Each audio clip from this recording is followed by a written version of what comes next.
Assalamualaikum warahmatullahi wabarakatuh.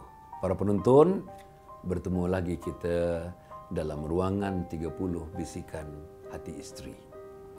Dan bisikan kali inilah bisikan yang ke-14, iaitu wahai suamiku, bijaklah mengurus penampilan dirimu. Tampilkanlah dirimu sebagai seorang suami yang gagah. Tampilkanlah dirimu sebagai seorang suami yang berwibawa. Tampilkanlah dirimu sebagai seorang suami yang perkasa. Saya rasa itulah bisikan hati isteri.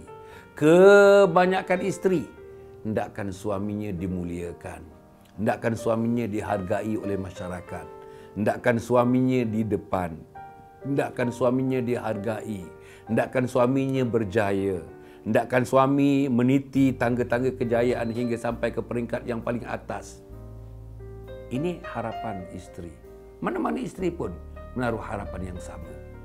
Tuan-tuan dan puan-puan, oleh kerana isteri kita menaruh harapan yang sama kepada mana-mana suaminya, maka salah satu daripadanya ialah tentang penampilan diri suami.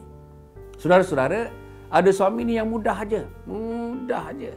Tak kisahlah pakai apa pun, kasut apa pun, seluar apa pun, baju apa pun. Main ada aja, sangkutlah pada baju. Main ada saja, pakai sajalah. Tapi ini, kalau ini berlaku dan isteri kita menengoknya saja, mengabai, ini tandanya mengabaikan suami. Kita senang aja tuan-tuan ya. Nak mengukur rumah tangga yang sebagainya aman, damai dan bahagia. Suami yang diurus oleh suami, isteri yang diurus, suami yang diurus oleh isteri, senang aja tengok. Macam mana suaminya? Kalau suaminya sempang perenang, artinya isteri tak mengurus dia. Kalau suami pakai baju pun tak bergosok, artinya isteri dia tak mengurus suaminya. Kalau suaminya pun rambut tak bersikat, artinya isterinya tak masuk campur mengurus tentang suaminya. Kalau suaminya pun dalam keadaan kuyup aja, macam puyuh basah aja, itu artinya isteri tidak mengambil bahagian dalam mengurus penampilan suaminya. Saudara-saudari yang saya muliakan sekalian, suami ini tak ada orang yang lebih besar kepada saudari. Suami ini tak ada orang yang paling agung kepada saudari. Suami ini tak ada orang yang lebih mulia, namanya suami, kepada saudara-saudari. Suami ini tidak ada orang yang lebih mulia selain daripada suami kepada isterinya, iaitu saudara-saudari. Maka sebab itu kita kena jaga suami ini. Jaga pakaiannya, jaga rupa bentuk parasnya, jaga misainya, jaga janggutnya, jaga rambutnya, jaga penampilannya, jaga pakaiannya, jaga seluarnya, jaga bajunya, jaga kasutnya, jaga stokinnya. Semuanya nak dijaga. Bila dah dijaga begitu, nak dijaga kemudian ialah pula personality dia. Penampilan diri ini artinya personality. Jaga personalitinya. Cara bercakapnya, patut ditegur di rumah. Kalau bercakap tu dia tak pandai menyusun kata, kita sama-sama berbincang di rumah. Macam mana dia pandai menyusun kata. Kalau bercakap tu tak pandai merendah diri, cadangkan dia.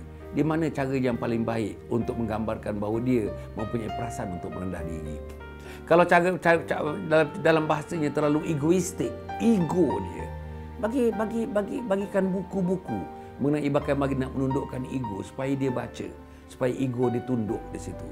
Artinya, yang saya nak bagi tahu pada penonton yang hormati sekalian, bahawa isteri bertanggungjawab membentuk personaliti suami. Isteri bertanggungjawab membentuk syakhsiah suami. Isteri bertanggungjawab membentuk mengenai tentang masa depan suami. Isteri bertanggungjawab terhadap kejayaan suami. Isteri bertanggungjawab tentang penghargaan orang kepada suami. Isteri bertanggungjawab tentang harapan masyarakat kepada suami.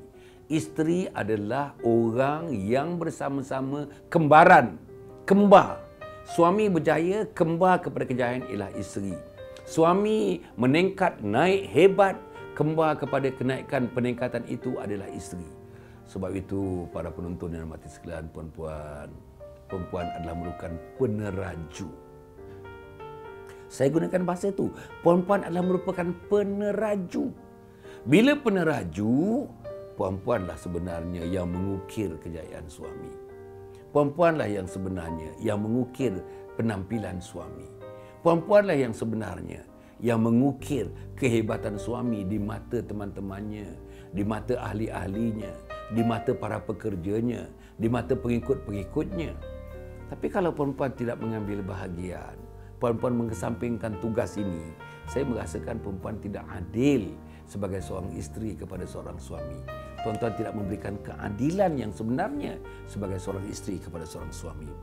Apa yang nak dibuat? Yang pertama, kita tengoklah sikit fashion.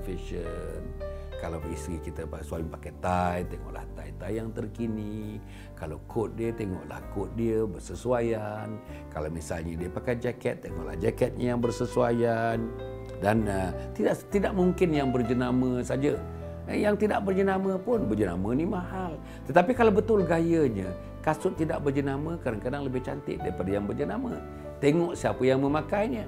Kalau yang memakainya tidak senonoh, pakai jenama macam mana pun, jenama itu menjadi tidak senonoh kerana pemakaiannya tidak senonoh. Kemudian tu, sentiasa mendapatkan pengetahuan mengenai dunia, bergaya macam mana caranya, bukan bergaya kepada kesombongan, bukan bergaya kepada menunjuk-nunjuk, tapi bergaya untuk memaparkan satu bentuk personality yang boleh diterima oleh masyarakat sebagai personality yang baik. Kemudian tu sentiasa menjaga kebersihan, jangan terlalu banyak misalnya terlalu menekankan benda-benda yang mahal-mahal, aksesoris yang mahal-mahal, yang kadang itu juga nanti tidak sangat membantu kepada pembentukan peribadinya. Apapun pembentukan peribadi, penampilan diri, pakaian satu, lahiriah satu, batiniah satu, intelektual satu, jiwa hati yang murni, yang bersih satu. Taupan daripada kesemuanya, barulah lahir personality jempulan itu. Cukup setakat itu. Kita bertemu lagi pada siaran yang akan datang.